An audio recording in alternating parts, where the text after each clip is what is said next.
G'day guys, Mac with the Outer Circle, and today we're going to be looking at the Sons of Horus range in this episode of the Range Reviews. Now, the Sons of Horus range is, like the Imperial Fists, bloated and huge, so we have quite a bit to go through, and let's kick it off with the Mark IV heads. These ones, they're some of the oldest upgrade heads. These go back to about 2013 off the top of my head. They came out about the same time as the Sons of Horus Reavers did. Originally, it was the Justinian were the first sort of kit the Sons of Horus got. It wasn't until Book 2 that we got the Reavers and their kits. As far as these helmets go, I don't really like them. I've just never been a huge fan of them. Very, very blocky and angular and all of that, which is fine if you have a design like the Reavers that are built around that. These are going on to regular armor, regular Mark 2, 3, and 4 bodies. It just looks a bit weird. I think a few, like with the top knots and stuff, work okay as like sergeant's helmets, but I never felt like, with the Sons of Horus, unlike other legions, that I really wanted to have a lot of these heads to build an army with. Then we get the current version, the Mark 6 heads. Can someone please explain to me exactly what makes these Mark 6? Because I could see Mark 5, I could see Mark 4, I could even see Mark 3 and Mark 2 before I can see Mark 6. These are Mark 4 heads, and they look good. These are much better blend of the attributes they had in the previous heads, and so if I was going to pick some up, these are the ones I think I would probably pick. They work better for me personally. I think the bear head looks very Sons of Horus. They've nailed the look with the scars and it looks like a bit of a brawler. And the sergeant's head with the top knot also looks great. So, yeah, I think I really prefer this set over the originals, which is not something that happens very often. Then the Legion Contemptor, and yeah, these were really ridiculously angular Contemptor Dreadnoughts and pretty far from my favourite. In fact, they're right down the bottom end with the Space Wolves Contemptor. This one looks okay, but you can see for yourself what they look like with just the stock sort of Legion body on them. It's rather uninspired, having all these flat, smooth armor panels, and all of a sudden you get this segmented armor panels with pyramidal, spiky rivets, and man, talk about tonal inconsistency. Yeah, Sons of Horus, I don't know that I really would go out of the way. I think it'd be worth it in this case if you were going to get some plasticard, like some 2-3mm plasticard solid rods, and some solid plasticard extrusion, that is, and cut little pyramids out of it, or 3D print some pyramids and glue them on to like the arms, or to like maybe sections of the shoulders and maybe the outside of the thighs on the legs. That would really help to tie it together as a homogeneous model. But yeah, as it's sold, no, it's a no from me. Then we get to the Reavers. So elite specialist units popping up pretty early today. And I like the Reavers. I like the spiky backpacks. I like the armor designs. Not the biggest fan in the world of their heads, only because they have that sort of, like with the Imperial Fists before, have a sort of semi-Grey Knight style snout. It's got that really pointed Knight's helmet, as opposed to a more traditional Mark IV. So I think these Reaver models, but with the new helmets, would look really, really nice. The chain axes, where it sort of comes back into the haft of the axe, the blade, and joins up, I really like that design. That is neat. That's interesting. I like a lot of the iconography on the bodies, like the Eye of Horus stylized icon, the lodge tokens and gold coins that they have. I even don't mind this sort of artificed set with the sort of ridgeline going on up the center. That's fine. I do appreciate the spikes on the armor as well. It suits them. I don't really like things like this gold trim here. I mean, I guess it is leading towards the Black Legion a bit, but yeah. And I don't like that we have another Sons of Horus icon stylized onto the other shoulder, because it does make it hard to... shoulder's one of the best places to put markings to differentiate different units within your army. So if you're running something like Black Reaving, and you're going to have a lot of Reavers in Black Reaving, you want the ability to mark them out as different to one another. And the easiest way to do that is by having different shoulder markings. But with these embossed shoulders, that's not an option, unfortunately. One other thing, for some reason, this Palatine Blades, they don't include jump packs. You can take them with jump packs in the game, but they don't include jump packs in the kit. Would it really cost that much additional resin? Would it have ruined the sales over at Forge World so badly to just put an extra 5 jump packs in there? Was that going to break the budget each year? The other thing is, of course, these guys suffer from book 1, 2, 3 syndrome, which is they're tiny. They are half a head shorter than a lot of the current range of plastics are. So, yeah, they look like baby manlet marines next to what's come later. But apart from that, I do genuinely like and appreciate the sculpts. The spiky backpack especially is a great touch. And the power fist here with the spikes, sort of brass knuckle spikes going on in the trim. Yeah, gorgeous touch. And I think this is what I pictured when I did picture Sons of Horus, which is, again, the biggest compliment I can give is if I have an image in my mind of what I expect something to look like, and that's what gets delivered, then fantastic. Then we get to this. This is an awful, awful bundle made by a greedy, greedy company. Because let's think about it. You can take whole squads armed with these weapons, like churros and power axes. How many of them do you think you will need to buy? At best case, if you're willing to use this big double-hander, you get 3 axes. That's it. 2 built for one hand for power armor. None built for the left hand. So if you want to convert them onto, say, your Reavers here, for example, oh, this guy has a left-handed axe. What do I do there? Oh, well, you can get stuff. This guy's got a left-hand power fist. It's frustratingly low quantity. Weapon sets should be sold in 5s. Nothing in Heresy comes in multiples of 3 or 2. Well, I guess everything's a multiple of 2, but still, the point stands. You need to have a reasonable quantity of items, even if you have to split them up into 2 different sets of items, because it's just a ludicrous number. Then look at the bolt weapons. Well, you've got 1, 2, 3. In fact, it's 1, 2, 3 bolt guns. This one is a Terminator-sized weapon, as is this one. So there's 3 Bane Strike bolt guns, 2 of the new Mark III bolt guns, and then 2 of the new Mark VI bolt guns, and then a Mark IV looking, but maybe it's the new Mark III. I don't know, it's hard to... The new Mark III has 2 different types of elbows. One looks like the Mark IV, the other one looks like this one down the bottom with the little round joint. And then you got a Mark III. None of this kit makes sense. It only makes sense if it's just being used to upgrade characters. It does not make sense, though, when this equipment is designed for whole units to take in this army, okay? It's not like, I don't know, like the closest you would get to this is something like Phoenix Spears or Death Shroud Power Sides, where it's like you get 4 or 5 weapons, or even 6 in some cases in the set, or the 1,000 tons Kenetai upgrade. Okay, you get enough weapons to kit out a whole unit. This, even if all of these were for power armor, there would not be enough to kit out a whole unit. You're going to end up with just random quantities. And if you want 10 models with axes, even if you use the 2-hand axe, you're going to have to buy enough for 12 models, because they don't sell it in any other quantity. This is why 3D printing has become so widespread, because of this sort of sales tactic. Like, what, you couldn't put 2 extra axes in here, for example.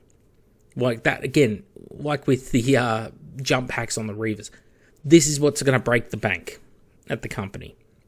Those little quality of life improvements that make it easier for the customer who has paid for this product. No, we would rather nickel and dime you. And, Terminators, you can take lots, you can fill whole squads of Terminators with Chorosan power weapons. But you get one in here. So if you want to do 10 Terminators with Chorosan weapons, what, you're going to spend 530 Australian dollars to do it? To give them that and their bolt weapons, their Bane Strike bolt weapons? No, of course not. That's ludicrous. No one's going to agree to that. So why are we there in the first place? No, horrible. Yeah, the designs are fine. All right, Sons of Horus Justinian Terminators. Gorgeous, love them. Some of my favourite Terminators. But slightly hurt by the fact that with the change to the plastic kits, the way that the arms were designed to mount and the shoulder pads and stuff is different.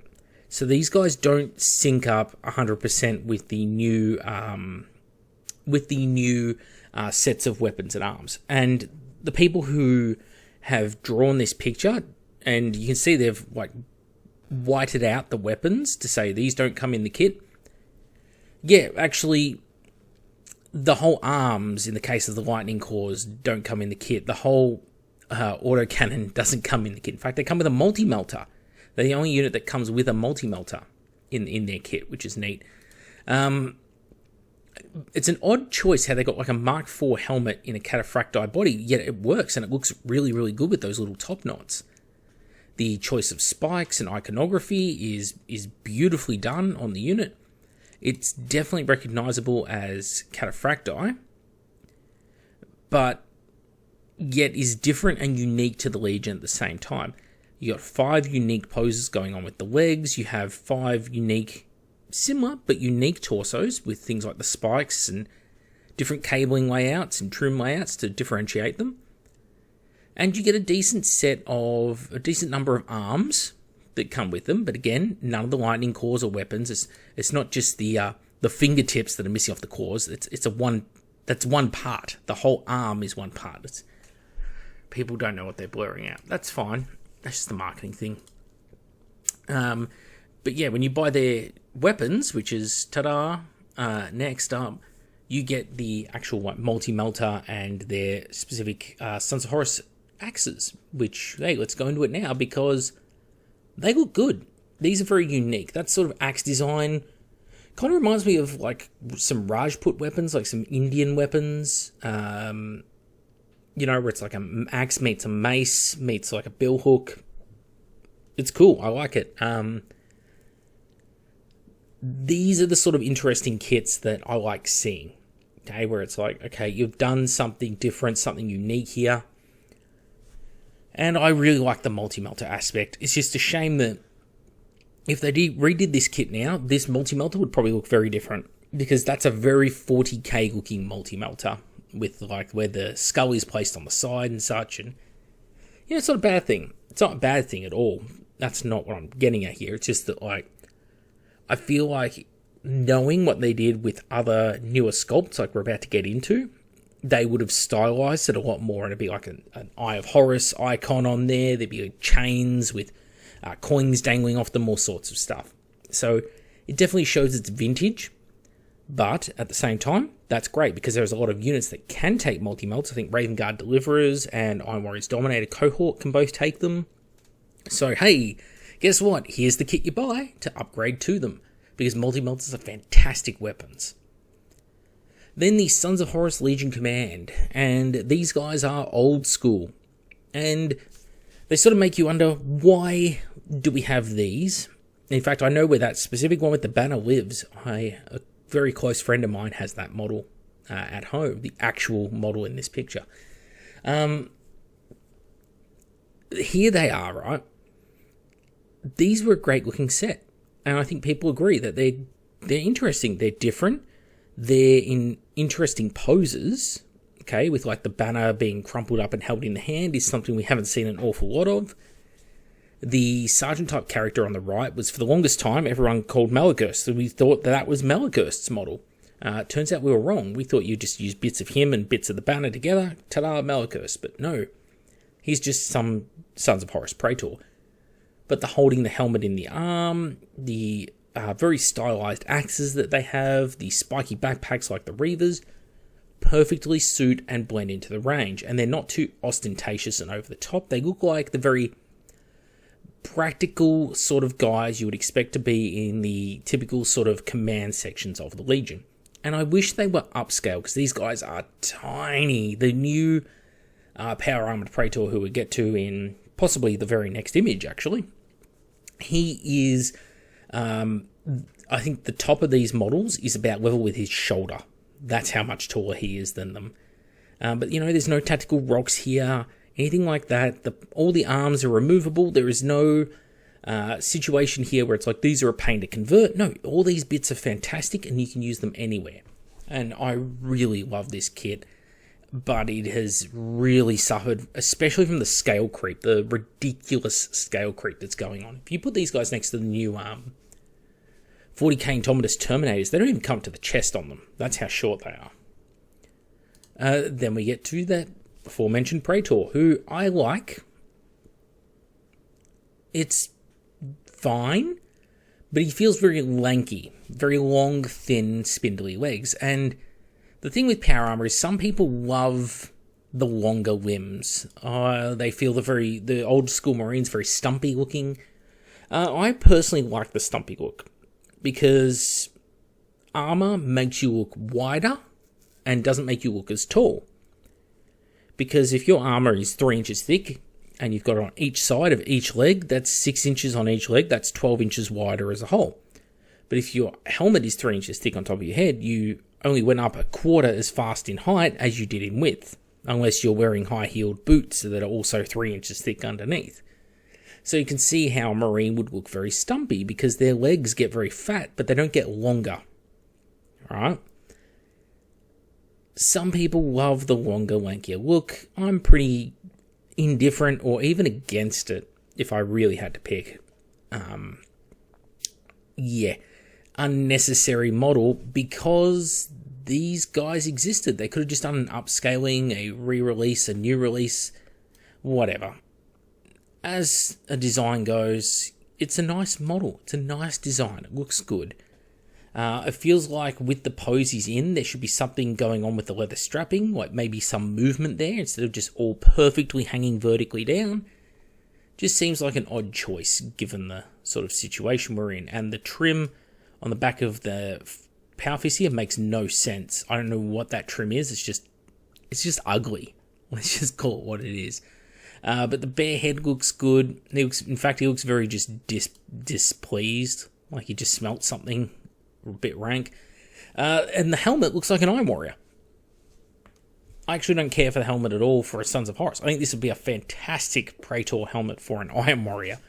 And in this instance, I'd actually suggest go right back to the start, take something like this Sergeant's helmet here, and put that on the guy. It would look better. It's not a bad model by any stretch of the imagination, just things I would change. Then we get to the Terminator, who is pretty much perfect. Let's give it its due. The only thing I sort of will pick on here is that it has a lot of Sons of Horus iconography, as well as a pointless tactical rock that it's mounted to. It actually has more Eye of Horus icons just than Abaddon. Abaddon is the first captain and most devout follower of Horus. This guy's got icons on his wrists, on his knees, on his chest, on his belt, on his banner, on the flag post on the top of his banner. He has more on the back of his cloak. It's ridiculous how many icons he has. He's not as bad as those Ultramarines, but he's got a lot. And even on the underside of the cloak, he's got them. It's extreme. I think he's got like 3 more icons than Abaddon. But it's a really, really nice model. And in fact, if you take Abaddon, take his weapons and just put them on this model, it actually works better scale-wise, because Abaddon's meant to be huge, and his 30k Terminator, as we'll get to, is not the biggest.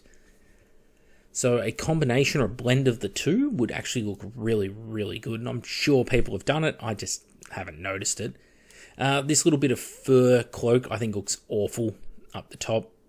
It's just they struggle with their computer sculpting of fur. They really do.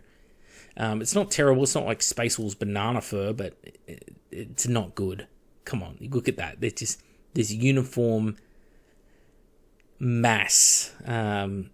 Go contrast it with someone else like Lehman Russ and his wolf cloak fur sculpting, and you'll see the difference.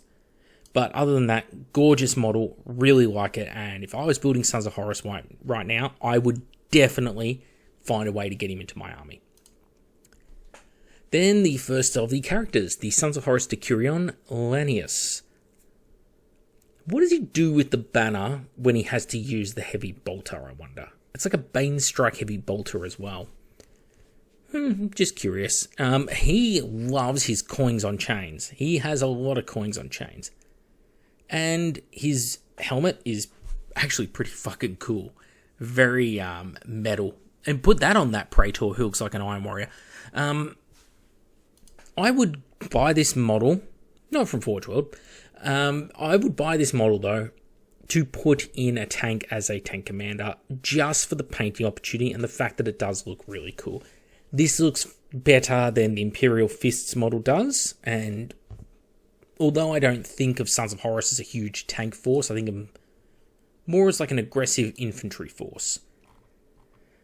He looks good. And these lazy bastards seriously have two pictures of him. Like, you couldn't put him in a tank so we could see him, like, as a tank crewman.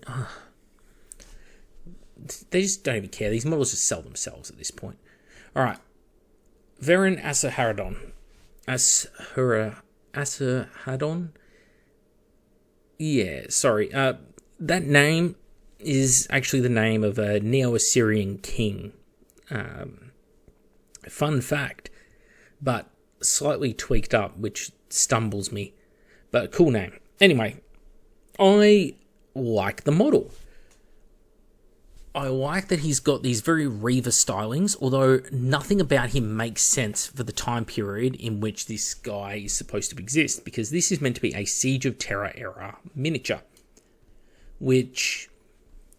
why isn't he more chaos? Now, I know the fluff. The fluff says, oh, well, you know, he was one of the guys that sort of rejected the chaos way and was sticking to the old traditions. Yet, at the end of the whole Terror campaign, by the time that the events were taking place, just being on board Horus's flagship turned half the Legio Custodes that went there with the Emperor insane, and just upon being on it. And none of that chaos corruption... being around all those traitor fleets and in Horus's presence, none of that corruption seeped in. Sure. Okay, whatever. I don't like the axe very much. I don't hate it either. These sort of... can you call it an Epsilon-style axe? I don't think you can. But it's similar to an Epsilon axe. They would normally touch at each end. The stylized eye icon, I get it. It's just a bit too big. Bring it down... 15% or something, like characters that we looked at in the Death Guard. Death Guard Praetor has the double nacelle backpack. No real reason, but he has it. I actually think I like this far more, and he looks more solid and imposing in this Mark 5/3. I'm not sure what it wants to be armor. It looks a bit more Mark 5-y than Mark 3 to me. He looks more imposing, he looks more solid. I think this model would look cooler as a character than the quote-unquote Legion Praetor. Now, there are little things that make no sense. For example, see these skulls? They're meant to be hanging on chains, dangling off the banner. And yet, look at the model's forward tilt. It has to be tilted forward. Alright? And you see the banner is dangling a little bit forward, but these things have mass. They should be coming down. If they're secured up here to the post, they should be coming straight down under gravity. This is how the model is posed out of Forge World. It's designed to go together only this way. Do not deviate from this formula. So how come those skulls don't dangle out over the rest of him? You know, it's those little things that always glaringly stand out to me when I look at them. I think personally, I just wouldn't bother with the banner as it is presented on this guy. I'd probably cut it off and put it somewhere else that it works a little bit better than it does here. But the rest of the model is gorgeous, and I would definitely find a way to use it, just like the Terminator, if I was running a Sons of Horus army. Then we get to the OG, the very first set of characters ever released for the Horus Heresy game back in 2012. Abaddon and Loken. And they're manlets now. The game has changed so much that they're manlets. Now, the diorama they're fighting on comes with them, obviously, and it's representing a scene from the Istvan III massacre. And this is months after the virus bombing and Inferno has occurred. So the planet gets virus bombed. Everyone is killed on the planet except for a few Marines that Loken and Garrow have warned about the situation, who hunkered down, hid in bunkers and fortifications, and then after Firestorm swept through, had to deal with Angron. poor bastards. Receiving angry Angron. And so the base represents that there are corpses and such, but most of it's just smashed and pulverized bone and bits of Legionnaire armor, and mostly rubble. And you can see it's this sort of Gothic Imperial architecture in the rubble. Looks great, okay? Don't need to use it, but it looks great. And I really appreciate it, as I appreciate the whole design. But Loken feels very small. Benicio del Loken here looks very small next to modern Marines, and you need to stick him on a tactical rock to give him the height to look correct. But things like the tattered cloak, telling the story of how he's been fighting for months on this planet, that makes perfect sense to me. And again, tattered cloaks is something I bring up often because we keep seeing all these completely clean characters like they're on the parade ground, when many legions like the Death Guard, there is no way the Death Guard have ever been clean in their life, let alone parade ground clean. The different iconography, like yes, here's Sons of Horus. It's on the chest, it's on the knee, it's on the pauldron, and it's on the backpack. And they've got a little Raptor Imperialis on the vambrace as well, and sort of icon on the bolt pistol. But that's it. It's not like the Ultramarines where every single leather strap on the armor has a U at the end of it. You know, it's these sort of miniatures I talk about a lot because they're a masterclass in how to knock it out of the park. Where it's 11 years later and these hold up. You want to use these models still. These still form the basis of conversions. Abaddon, a little bit less so, but that's only because so many great Terminator characters are out there. You don't need to buy this kit just to convert Abaddon because he's got nothing too special going on here. But he's a nice looking Terminator. And again, this is sort of a must get if you're into Sons of Horus. Then Melegus the Twisted, who I'm going to anger people with and say I'm just not the biggest fan of this model. So, he's based off like one piece of artwork with like, and his tubing is just hilariously oversized for me. And there's just a lot of aspects to his armor that I'm just not a big fan of. But it has grown on me over time. In that, like, for example, when he first dropped, I was like, what the hell armor is he in? Well, now we know. This is the sort of new style Mark III, but during like a development period for Forge World, I'm guessing, where it was like, they hadn't quite nailed down exactly how they wanted to do it. The back of the legs is still very much like old Mark III, but the front of it is definitely taking after that new Mark III. The weapon itself is kind of different to what we had before, but not quite the same as what we've got now. And yeah, I don't know. I'm very mixed on the miniature. I don't like the way his like backpack's designed with his tiny little beady nacelles out the back. Something, I guess it's just, you have to put it down to its very, very artificed set of armor, and it's unique to him, especially custom created, of course, because of the injuries he sustained in his Thunderhawk crash. I'm not the hugest fan of it, but I acknowledge that it is a decent model and that many people are fans of it.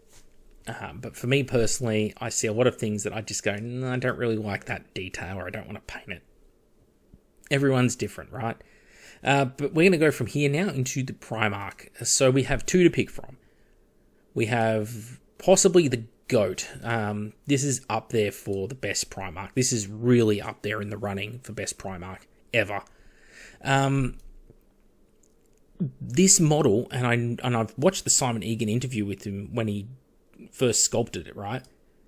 This can be Horus leading the Imperium to victory, standing on, ruined Imperial architecture, but it can also be Horus who has crushed Imperial architecture beneath his foot.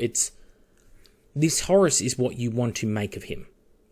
This could be Horus serving the Imperium, the end of the Great Crusade. This can be Horus the War Master, and shit's going pear-shaped, and the Imperium is being crushed beneath his boots. Fantastic. The base just perfectly sets it off. Everything is posed nicely, the way the cloak flows, the design of the lightning core, the silhouette, the trim, the iconography, the works. Everything is just fucking perfect on this model. I don't think there's anything I can nitpick on this model. It's gorgeous. Maybe if I have to absolutely pick something, I don't like where the shoulder pads are in pieces, and only shoulder pads around the base. That's it. That's all I've got. This model is perfect. Then we get this. I hate this. Now, why do I hate this, but loved the other version? Well, if everything in this was right, why did we need a new one? That's the first, problem. But the second is, it's the details that it tells. So, with the old Horus, yes, it could be him standing over the ruins of the Imperium, as well as the hero of the Imperium. It could be both. This makes no sense. Why is his base covered in just these flawless, perfect skeletons? Why? It makes no sense. What's he doing there? Like some of these guys, look, they've still got hair on them and fleshy heads and bits of flesh on the armor. What campaign is Horus involved in where the bodies have been piling up for months and months and months on end, so much so that the ground is just littered in corpses, but there's no fresh ones in there? The corpses have just been there so long they've completely rotted away. This isn't the virus bombing of Isfahan 3, where the virus ate all the flesh, turned it into methane gas, and then the gas was ignited in the atmosphere. This is a long, attritional warfare battle took place. None of it makes sense in the design. It's just they put it on there to be grim dark, and it came out very grim derp, in my opinion. Nothing about this base looks good. It doesn't have the look, the aura of that last base. That last base was perfect. What this model needed was something like the Stairs of the Vengeful Spirit, so you can create a diorama down the line where you have Sanguinius' dead body and the Emperor. That's what he needed, to be standing at the top of those stairs with his throne behind him. Something like that. This battlefield looks like it was entirely designed like that shitty CGI trailer that some people just love and cream over. I don't. I'm not that easily won over. I lived through the Phantom Menace. You can't win me with a flashy trailer. It does nothing for me. And of course, he's killed Skrillex and got his head mounted on his belt buckle. Things like that are just, whatever. That sort of hairstyle, sign of the times when these things are created, right? It doesn't really appeal to me. And their lightning core is a different design. The Talon of Horus is different. This now is like Abaddon's Talon in 40k. Because I guess it looks more menacing and evil because it's now more curved and spikier, and it's a different design. Have a look at the Talon of Horus on the other Horus here. It's very different. This Talon is more like a traditional lightning core, but it has like the little skull knuckles and obviously the combi bolter built into it and the gold trim. Whereas the new Horus lightning core, it is literally Abaddon's lightning core from 40k. Completely different shape in the palm. It's got all this ribbing and stuff in there and riveted plates and a little overlapping section underneath the thumb in the palm of the hand. This Horus doesn't have that. It's just a single plate across, and then it's got like a tiny little bit of ribbing and some rivets in here. It's a different Talon of Horus. And it's like, why are these things changing? It didn't change Worldbreaker, his giant mace. I don't know. A lot of my problems with this model stem from the fact that it's unnecessary. You hit perfection with the last one. Why does this one exist? If this came first, apart from the base, we'd probably be having a different discussion right now. Because I like a lot of the aspects of the model. I mean, it is a Primarch model. It's well designed. You know, it's got the tattered cloak and it's got all the skulls and trophies hanging off it and the spikes. You know, yeah, I get it. He's turned into chaos and all of that, you know, going on. Cool, I guess. His base as a gaming base is a lot less cool and imposing than the other Horus's gaming base, where he's standing on just the eagle's head on his 40mm base. There you go. That's here roughly is the cutoff around this sort of part, top stair. Yeah, I don't know. It's fine. It's just this is trying to play up to the trailer, and it feels like someone just put this in front of me and said, "Isn't this cool? Isn't this the coolest thing you ever seen? You have to like this now, like this." And I don't. And I'm sorry, viewers, that I don't. Because I know that gets me flagged in the comments because people will be sitting there going, "But this model is gorgeous." It's like, no, this is like an 8 out of 10. This is a 10 out of 10 model. Okay? And it's hard to go from the 10 out of 10 to the 8 out of 10. An unnecessary Primarch. Like, resources were sunk into this to have a new poster child for the new edition to send out to all the influence whores instead of, say, Jagged-Eye Khan on his fucking bike. Because who knows whenever that's going to happen. You know, we're already out there making second versions of Primarchs and Demon Primarchs. Jagged-Eye spent the White Scars didn't have a Primarch for the entirety of Heresy version 1. And then 5 minutes before the version ended, they get their Primarch and he's not even on the bike. In the army known for its use of bikes, and the Primarch who's known for his use of a bike, who's modelled on Genghis Khan, who Mongols are famous for horse archery and using horses in combat. Like, why? Why you do this to me? Why you do this? Why do you have to make me mad? Yeah, it's fine. Like I said, it'd be like 7, 8 out of 10. 7. See, I'm already dropping it. The more I look at it, the more I'm like, why is this model here? Why is it necessary? It's and it's not as well sculpted in many areas as the original Horus was. Maybe that's because it's computer sculpted now, not hand sculpted anymore. I'm gonna guess that's part of it.